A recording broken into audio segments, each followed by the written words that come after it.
Ընկերներ, ողջույն, ձեզ հետ Մարիանան է։ Այսօր պատրաստելու ենք շատ համեղ, հյութեղ կիևյան կոտլետներ։ Անգամ սկսնակը կարող է պատրաստել։ Մնացեք ինձ հետ, գնացինք պատրաստելու։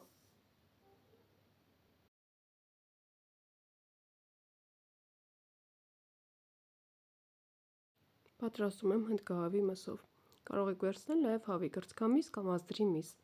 Ինչպես տեսնում եք, իմ փոքրիկ օգնականը եկավ ինձ օգնելու։ Նախապես հեռացում ենք կաշին, ոսկորը և ավելորդ ջարդը։ Հացի վրա լցնում կաթ կամ ջուր,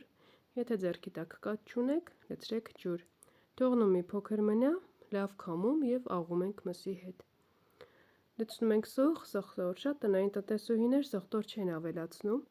բայց ես առաջարկում եմ ավելացնել 1 կիլոգրամին 2-ից 3 ատամ սխտորը բոլորովին չի խանգարի, առանձնապես համը չի զգացվում, բայց շատ համեղ է ստացվում։ Աղալու ենք 2 անգամ, դա պարտադիր է։ Չափաբաժինները կնշեմ նկարագրության բաժնում։ 1 կիլոգրամ պատրաստի միջուկից ստացվում է 22-ից 24 կոտլետ։ Աղալուց հետո թողնում ենք մի քիչ հանգստանա 15-20 րոպե, որից հետո համեմում։ Մնացեք ինձ հետ, ընկերներ, և շարունակենք պատրաստել։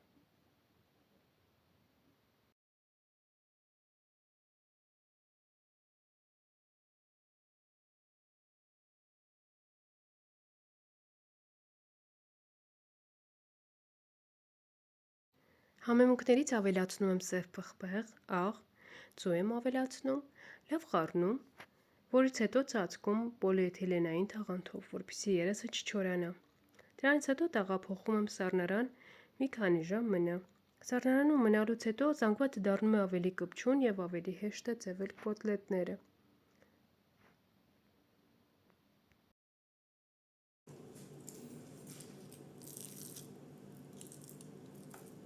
Վերցնում ենք ֆարշ,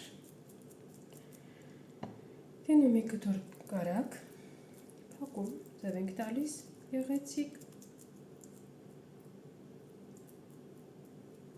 Եթե ունեք կշեռք, կարող եք կշեռքով կշռել, հավասարաչափ մասերի բաժանել, ես այս պահին կշեռք չունեմ և մոտավորապես աչքաչափով եմ անում։ Թաթախում եմ ալյուրի մեջ։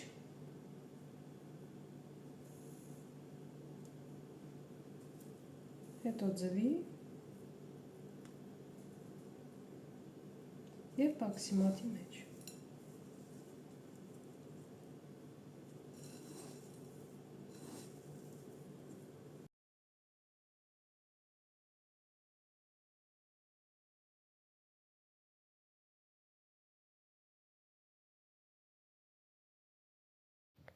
Թավայի մեջ ավելացնում եմ ձիթապտղի ձետ,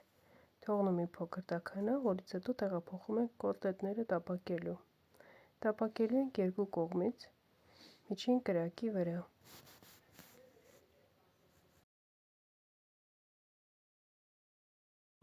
Մեր կոտլետները պատրաստ են, հիմա ցույց տամ։